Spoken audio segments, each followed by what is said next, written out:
Merci d'être avec nous sur We Do Biz pour Entrepreneur le Live. Cette semaine encore, on va décoder, décrypter l'actualité de l'économie, des entreprises et du business. Au sommaire cette semaine, c'est ce qu'on appelle des propositions concrètes. La Fondation Concorde s'est penchée sur le retard du secteur numérique français. Alors, réforme européenne, Small Business Act, formation des élus, le think tank tire la sonnette d'alarme. Vous verrez pourquoi. On parlera également de cette étude McKinsey dont on n'a pas beaucoup finalement entendu parler en France, qui nous indique que les banques américaines pourraient perdre dans les 10 ans qui arrivent jusqu'à 60% de leurs revenus liés aux particuliers. Alors la faute notamment aux 12 000 startups de la FinTech. Et en France, on a beaucoup parlé notamment de ces FinTech avec le rachat notamment de Litchi par Crédit Mutuel. Alors quel intérêt ont les banques françaises à investir dans ce secteur ? Eh bien, vous aurez les réponses peut-être dans quelques minutes. Et puis, c'est moins dans l'actu chaude de ces derniers jours, mais c'est quand même une tendance de fond qui devrait beaucoup vous intéresser. On va parler de ces startups qui font des Uber ou des Airbnb un peu borderline. On va parler notamment de ces Airbnb du sexe, du libertinage ou de ces Uber du cannabis. Bref, des startups hors normes, à l'image de la très médiatique entreprise allemande Olala, dont on a beaucoup entendu parler, qui met en relation des hommes et des jeunes femmes moyennant quelques euros. Est-ce qu'on n'a pas, quelque part, atteint un peu la limite de cette ubérisation ? Est-ce qu'il y a un curseur moral ou éthique à ajuster ? Eh bien, là encore, l'avis de nos entrepreneurs experts. Bienvenue dans Entrepreneur le Live. Avec nous ce matin, Ève Chegaray. Bonjour Julien. Merci d'être avec nous, coach pour les entrepreneurs et membre de la BFM Academy, membre fondateur presque. Mais oui, c'est le cas. On va parler des 10 banques. 10 ans déjà. 10 ans, on va parler des banques aujourd'hui, ça vous. Ah oui, ça va vous plaire. me chauffe bien. Bon allez, on se calme pour l'instant parce que c'est pas tout de suite les banques. Et puis Jean-David Chamboreno avec nous, bonjour. Bonjour. Merci d'être sur notre plateau, patron du fonds Isaïe, chef de file également des très médiatiques Pigeon dont on a entendu parler il y a quelques années. Est-ce qu'on risque d'en entendre parler là, à l'automne qui arrive ? Des pigeons, non. Pour l'instant, ils restent dans leur nid ? Pour l'instant, ils sont dans leur gouttière. Bon, très bien, on en reparlera peut-être dans les semaines qui arrivent. On commence avec ce rapport de la Fondation Concorde qui nous dit que notre douce France a accumulé un retard non négligeable dans le secteur du numérique au point, dit-on, de mettre en danger cette souveraineté numérique française. Alors, il était quand même un peu temps de s'en rendre compte. Est-ce qu'on n'arrive pas un peu tard quand on dit ça, Jean-David Chamboreno ? On arrive toujours en retard. Quand les choses vont vite, forcément, les gens qui vont lentement sont en retard. Dans ce rapport-là, il y a un certain nombre de choses. Et il y a des choses qui me paraissent limpides et claires, et notamment sur l'Europe ou sur la fiscalité. Puis il y a des choses qui sont plus aspirationnelles. Je crois que l'Internet, c'est une plateforme ouverte. Parler de souveraineté ou parler de ligne Maginot sur l'Internet, c'est fantasmagorique. Donc il faut faire attention aux fausses bonnes idées. Mais il y a des choses très très clairement, notamment sur l'Europe, qui sont avérées et sur lesquelles l'Europe a pris du retard. Mais qu'est-ce que ça veut dire quand on dit on est menacé en termes de souveraineté numérique ? Qu'est-ce qu'ils entendent par là ? Mais je ne crois pas que c'est comme ça qu'il faut raisonner. Il faut raisonner plutôt dans l'autre sens. C'est qu'est-ce qui ferait qu'on favoriserait la croissance des écosystèmes européens en regard de la puissance de l'écosystème américain. Encore une fois, l'Internet, c'est une plateforme ouverte. Si on pense qu'on peut protéger, créer de la souveraineté, etc., en mettant des contraintes, en fait, on risque de contraindre non pas les grandes multinationales américaines, mais les acteurs locaux européens. Donc, il faut faire très attention, encore une fois, au raisonnement à l'envers. Le bon exemple, c'était en France la taxe Google. Oui. On voulait taxer Google. En fait, qu'est-ce qu'on faisait ? On taxait les acteurs français. Le gars qui était actif en France, mais qui achetait son espace Google depuis le Luxembourg, et lui, il n'était pas pénalisé. Il s'appelait peut-être Amazon. Donc voilà, méfions-nous des mauvaises idées, des lignes Maginot et des termes un tout petit peu passéistes. Ouais. Ève Chegaray, justement, ce rapport, qu'est-ce que vous en pensez ? Est-ce que vous êtes d'accord avec la conclusion globale ? Ça m'a surpris. D'abord, je trouve toujours intéressant que des gens se posent méthodiquement sur ces sujets qui sont déterminants.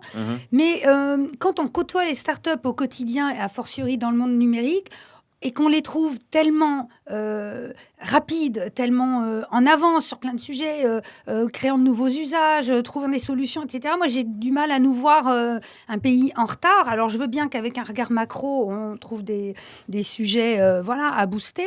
Je préfère aussi l'approche de dire de quoi a-t-on besoin pour aller plus vite. Et puis, d'une façon générale, même si je suis très heureuse d'être française, j'ai quand même du mal avec le côté hexagonal et se dire... c'est comme le Made in France, quoi. Je ne sais pas très bien comment l'appréhender. Je ne sais pas où sont les bonnes et les mauvaises nouvelles exactement dans ça. Et puis surtout, comment on se met en ordre de marche. Moi, il y a une chose qui m'a marqué, justement, vous mentionnez Litchi, Julien, tout à l'heure. Il paraît que Céline Lazorte, c'est bien ça son nom, a dit l'autre jour au ministère, à Bercy, je crois, on lui posait la question de quoi vous avez besoin pour qu'on vous aide, vous les entrepreneurs. Elle a répondu, vous savez, à la limite, là maintenant, ce serait mieux de ne plus rien faire. Bon, voilà, ça m'a amusé. On en reparlera justement des fintechs tout à l'heure dans cette émission. Mais est-ce qu'on peut dire aujourd'hui, c'est ce que dit le rapport, qu'on en est vraiment menacé en termes de souveraineté numérique? Est-ce qu'aujourd'hui, il y a un vrai risque à craindre quelque part aujourd'hui, Jean-David Chamboredon? Il y a un leadership incroyable des États-Unis sur l'Internet. Oui, c'est ça, parce que nos données personnelles, elles sont chez Facebook, chez Gmail, chez Microsoft, et c'est pas en France. Peut-être, mais je prends l'exemple de la localisation des données. C'est beaucoup plus facile pour Facebook d'avoir un data center en Europe que pour une petite start-up française d'avoir un data center en Thaïlande. Donc globalement, si vous mettez des contraintes, il faut faire très attention à ce qu'elles ne se retournent pas contre ceux que vous voulez favoriser. Donc je pense que le sujet, il n'est pas de mettre des contraintes. Le sujet, il est de créer un environnement, un framework qui soit favorable. Typiquement, si on prend l'Europe, vous n'avez pas de framework juridique européen.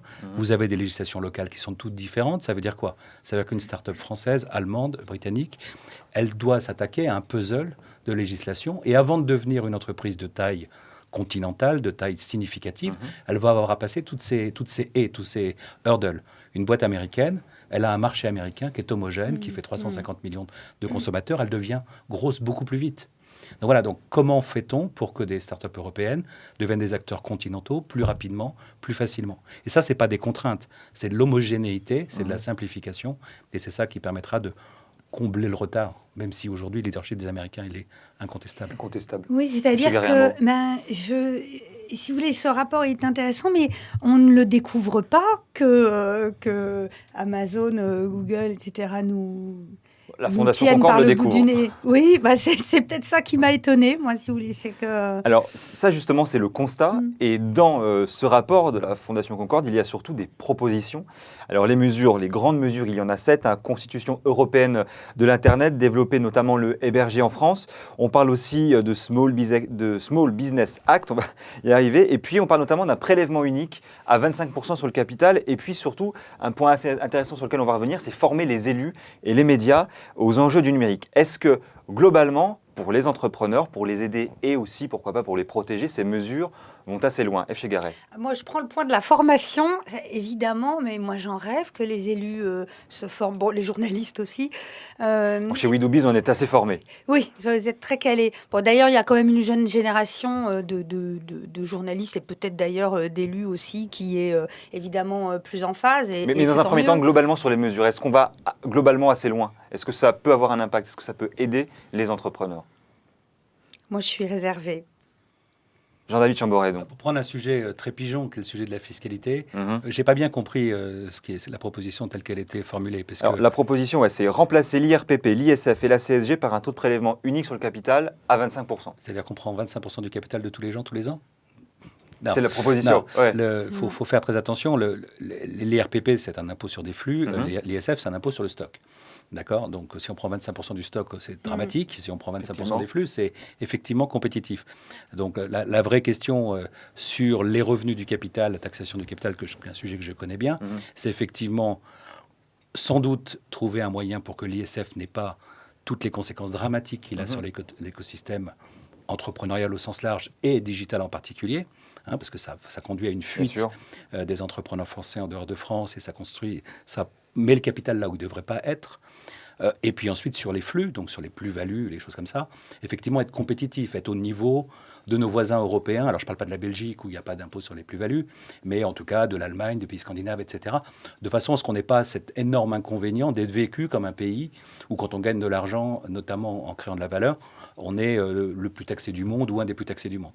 Voilà. Mais je trouvais que la formulation de la recommandation était assez floue. Et est-ce que c'est aussi qu'une question de fiscalité finalement ? Est-ce qu'il n'y a pas d'autres facteurs ? Est-ce qu'on ramène souvent toujours ça à l'action de la fiscalité, mais est-ce que c'est... Moi, il me semble qu'on commence à être quand même dans des dispositifs assez aidants, quoi. Et il me semble qu'il n'a jamais été aussi facile de monter une boîte en France qu'aujourd'hui. C'est pas votre point de vue? Il y a en France, Jean-Baptiste Rudel a sorti un bouquin où ça va sortir, et il y a eu des bonnes feuilles qui ont été commentées sur l'obsession fiscale.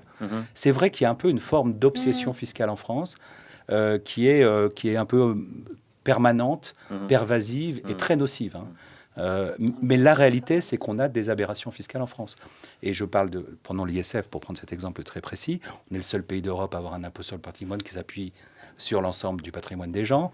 On a détruit la plupart des groupes familiaux avec l'ISF, les successions, etc., etc. On empêche les entrepreneurs du web de rester en France et de réinvestir dans le secteur, ce qui fait que notre écosystème ne grossit pas. Donc, quand on est aberrant fiscalement, forcément, on crée une obsession. On crée une tension psychologique là-dessus. Si vous prenez l'impôt sur les plus-values aujourd'hui, tel qu'il est après la révision post-Pigeon, etc., pour un actionnaire business angel ou entrepreneur de long terme, on a une fiscalité qui est correcte. Elle est compliquée, mais elle est correcte. Mais on a toujours des aberrations dans notre fiscalité et l'ISF en fait partie. Et en un mot pour terminer, qu'est-ce qu'attendent aujourd'hui très concrètement les entrepreneurs concernés? Est-ce qu'on est en phase avec les mesures qui sont proposées?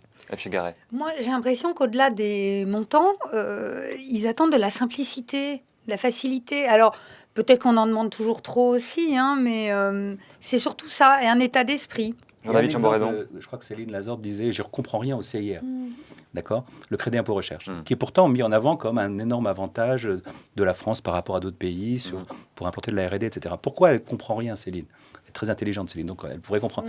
C'est parce qu'on a un impôt qui est arbitraire. La frontière entre R&D, innovation, évolution, etc. est très floue. Et donc, l'administration fiscale est en droit de vous redresser sur les 3 dernières années de façon un peu arbitraire en disant « Bah non, il y a un gars du CNRS qui a regardé. Si on taxait moins les entreprises, si on payait moins de charges sociales, on n'aurait pas besoin du CIR. À ce moment-là, on n'aurait pas besoin de cet arbitraire et on aurait quelque chose de plus simple. Donc, il faut raisonner toujours dans comment favoriser plutôt que comment contrôler, comment redresser, comment, etc., etc. C'est le constat qu'on fait depuis pas mal d'années maintenant. Absolument. On va terminer sur ce sujet, parce qu'on est déjà un tout petit peu en retard, mais effectivement, c'est un sujet dont on va beaucoup entendre parler. Et en un mot, très rapidement, ça m'intéressait quand même de vous entendre, la formation des élus sur le principe, vraiment en un mot, chacun F. Chegaray. Mais vous savez, il y a des années qu'il y a des propositions qui qui sont là-dessus, qui n'aboutissent pas. Et je parle même pas par exemple, de parlementaires qui auraient été entrepreneurs, mais rien que des gens qui ont passé du temps en entreprise, il n'y en a quasiment pas. Donc, commençons déjà par leur demander de passer du temps effectif, peut-être plutôt 6 mois, dans des entreprises, de vraies boîtes. Ouais, je pense qu'il y a un phénomène générationnel. Je pense qu'un conseil à donner aux Français, c'est voter pour des députés jeunes. Des gens qui ont un portable depuis longtemps, un smartphone, se connaissent. Ça les empêche pas forcément de connaître l'entreprise. Oui, mais au moins, ils comprennent ce que ça veut dire le digital. Moi, j'ai rencontré beaucoup de parlementaires quand j'avais mon bec de pigeon. J'ai une corrélation très, très forte entre la capacité à raisonner dans le nouveau monde et l'âge des députés. Et l'âge des députés. Très bien. Bon, le message est passé. On va parler maintenant de cette étude McKinsey qui a été publiée vendredi 2 octobre, qui nous dit en gros que les banques américaines pourraient perdre dans les 10 ans jusqu'à 60% de leurs revenus liés aux revenus des particuliers. Alors, c'est la faute d'une part un peu à la destruction des marges, mais ça, c'est global au secteur bancaire mondial. Et puis, c'est aussi la faute, dit-on dans le rapport, aux 12 000 startups de la FinTech. Votre sentiment global, F. Chegaray, sur ce sujet? Tant mieux. Non, ça menace plein de choses, mais tous les pans de nos économies sont challengés par les nouveaux modèles. Je ne vois pas pourquoi les banques ne le seraient pas. Donc, je ne sais pas dire si McKinsey est juste dans ses prévisions, mais il me semble que c'est une tendance de fond. Jean-David Chamboredon, est-ce que les banques, elles vont devoir quelque part accélérer leur mutation ? Il faut qu'elles se comportent comme d'autres acteurs dans d'autres secteurs qui ont vu arriver des concurrents qui étaient plus rapides, plus agiles, moins chers, etc., etc. Il faut qu'elles prennent en compte cette concurrence. Et c'est très sain que cette concurrence ait lieu. Parce que par définition, ça veut dire que toute personne qui est assise sur une rente de situation, il voit cette rente potentiellement menacée. C'était quand même compliqué de parler de monopole pour les banques, parce que c'était déjà elles-mêmes en concurrence. C'est un oligopole, globalement. Un oligopole qui tient par une réglementation. Plus la réglementation est compliquée, plus c'est difficile pour les nouveaux entrants de rentrer. C'est un oligopole qui vise sur des empilements de marges et de frais, le distributeur, le producteur, etc., etc. Si vous arrivez à réintermédier la relation entre le producteur et le consommateur via l'Internet et à faire baisser ses frais, c'est bon pour le consommateur. Donc, de la même façon, vous pouvez apporter plus de choix, plus de personnalisation. Aujourd'hui, si vous avez une assurance vie, que vous déléguez à un banquier la gestion de ce truc-là, vous n'avez aucune vision sur ce qu'il y a dedans. Donc globalement, il y a beaucoup de choses que ces nouveaux acteurs peuvent apporter, et c'est très sain, c'est très schumpeterien et positif. Cette destruction créatrice. Absolument. Et justement, pour parler du secteur bancaire français, parce qu'il y a beaucoup de mouvements d'investissement, de rachat, notamment auprès de ces fintechs, on a notamment parlé de Litchi, on en parlait tout à l'heure avec Céline Lazorte, par Crédit Mutuel Arkea, le compte Nickel aussi, qui poursuit un peu son développement. On ne compte plus les pépinières, les programmes d'investissement des grandes banques françaises, justement sur ce secteur. Il paraît même que les banques, finalement, elles ont un peu peur de cette vague qui arrive, elles commencent seulement à se réveiller. Quelle est aujourd'hui notre situation en France sur la fintech? On sait qu'aux États-Unis, dans les pays anglo-saxons notamment, le secteur financier est très développé, notamment la fintech. C'est quoi notre situation en France aujourd'hui en termes de création et d'innovation sur ce secteur, Jean-David Chamboredon? Je pense qu'on a mobilisé beaucoup moins de capital que les anglo-saxons sur le sujet. Donc par définition, la menace amenée par les startups locales en France sur l'oligopole bancaire est plus modeste que ce qui se passe aux États-Unis ou en Grande-Bretagne, etc. Globalement, donc il y a cette pression du capital et de l'innovation qui est moins forte. À l'envers, le secteur financier, notamment quand on parle de secteur à destination des consommateurs, il est en fait assez local. Si vous prenez la relation d'un Français avec l'emprunt, le crédit, etc., elle est différente de celle d'un Anglais ou d'un Américain.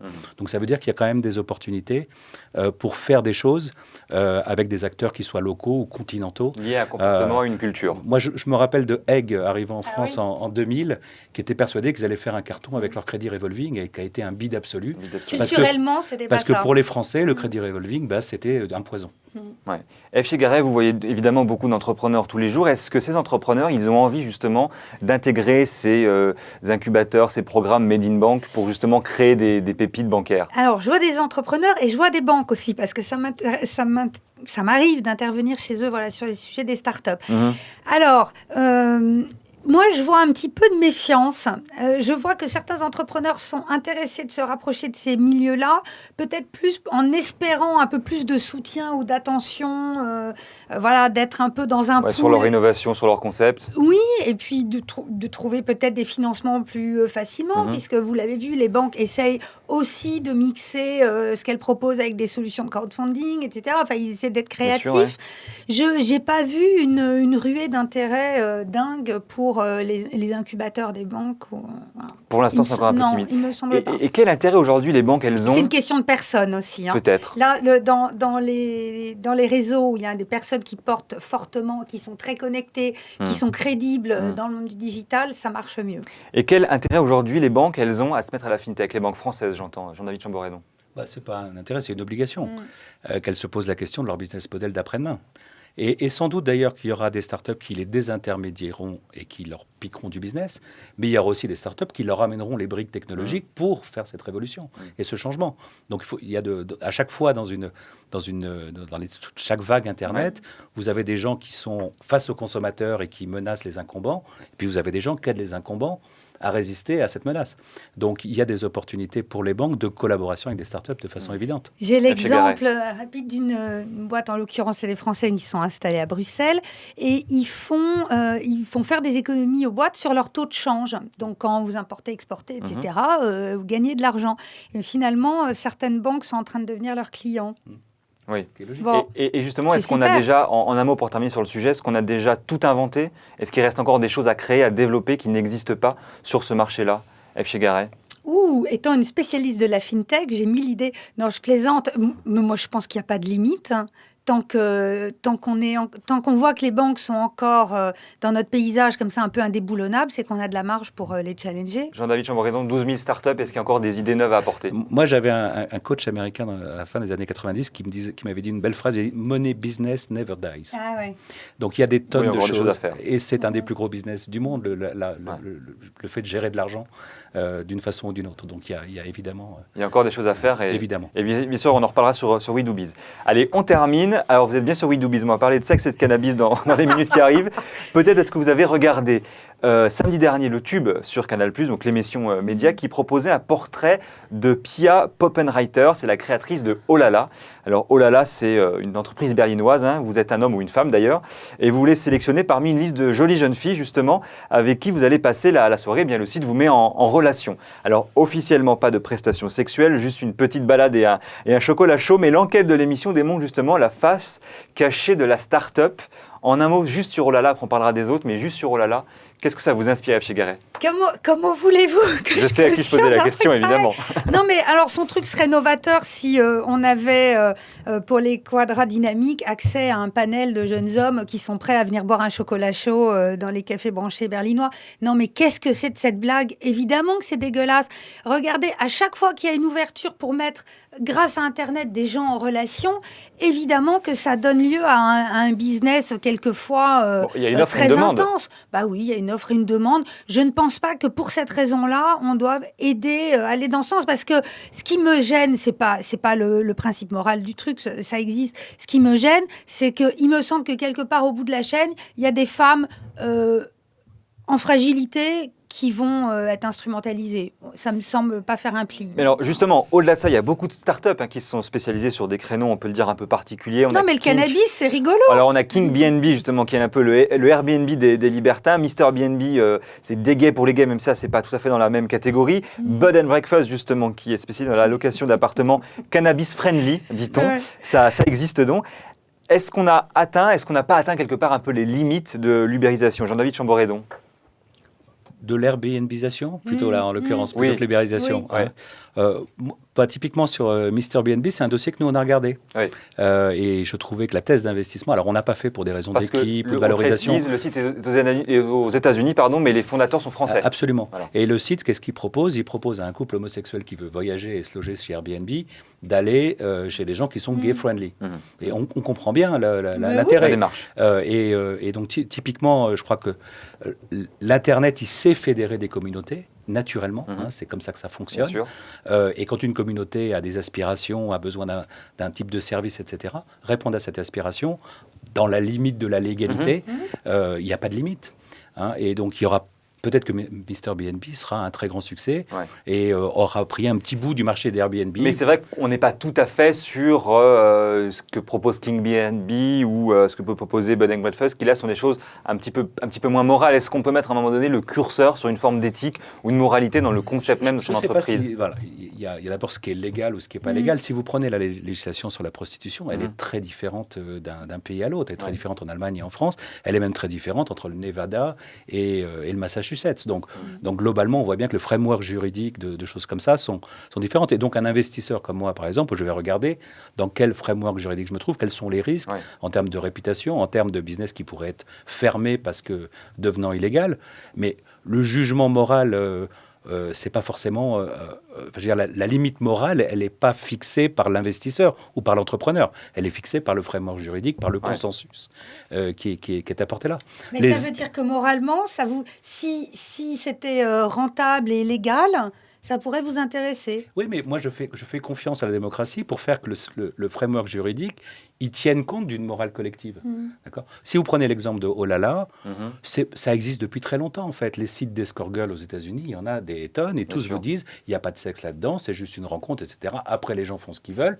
Bon, voilà, il y a de l'hypocrisie derrière, mais c'est le consensus. La mise en relation. C'est le consensus américain sur ce sujet-là. Et les États-Unis sont une grande démocratie. Donc voilà, il faut regarder les choses avec cet œil-là. F. Garret n'est pas tout à fait d'accord là-dessus. Je trouve Qu'est-ce qu'on fait? On met un cadre juridique? Le fait que quelque chose existe n'implique pas qu'on puisse s'en vanter et l'améliorer. Vous voyez, c'est ça. Et je trouve que le cas d'Oh là là est très différent de Mr BNB, où on a vu qu'il y avait des propositions de Airbnb en fonction de vos préférences religieuses, etc., en particulier en Asie. Bon, d'ailleurs, ça dit beaucoup de choses sur les tensions raciales, religieuses, etc., dans certaines parties de notre monde, si ce n'est pas partout. Et donc ça, c'est un observatoire de la société, qui est des choses qui répondent à ces besoins-là. Moi, je trouve ça même plutôt sain, en fait. Et est-ce que ces startups vont prospérer? Vous l'avez dit, Internet sait créer des communautés, donc ça, c'est chouette.